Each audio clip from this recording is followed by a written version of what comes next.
నమస్తే అండి, నేను రజా. రఘురామకృష్ణంరాజు గారు పవన్ కళ్యాణ్ గారు ఒక డిఎస్పీకి సంబంధించి భీమవరంకి సంబంధించి సివిల్ మ్యాటర్స్ లో తలదూర్చుతున్నారు. పేకాట క్లబ్లకి సంబంధించి కూడా ప్రమేయం ఉంది అన్నట్లుగా వార్తలు వచ్చిన నేపథ్యంలో చాలా స్ట్రాంగ్ గా పవన్ కళ్యాణ్ గారు రియాక్ట్ అయ్యి ఆయనకి సంబంధించి పూర్తి రిపోర్ట్ ఇవ్వమని చెప్పేసి పవన్ కళ్యాణ్ గారు అధికారులను అడగడం అయితే జరిగింది. దీని మీద రఘురామకృష్ణంరాజు గారు ప్రెస్ మీట్ పెట్టి, మరి దీని మీద పెట్టారు, మరో దాని మీద పెట్టారు నాకైతే తెలియదు, పెట్టడానికి అయితే పెట్టారు. అటు పక్క పల్లా శ్రీనివాసరావు గారు, ఇటు పక్క కొణతల రామకృష్ణ గారు, మధ్యలో రఘురామకృష్ణంరాజు గారు కూర్చొని మాట్లాడారు. ఏమని?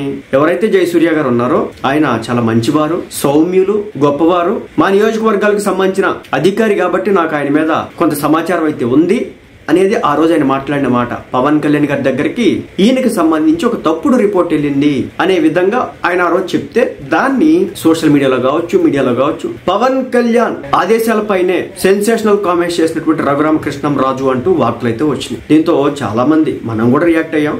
కూటమిలో కొట్లాట్లో వైసీపీ వాళ్ళు వేరే పార్టీ వాళ్ళు పెట్టవసరం లేదు, వీళ్ళే పెట్టుకుని వెళ్ళిపోతారని చెప్పాం.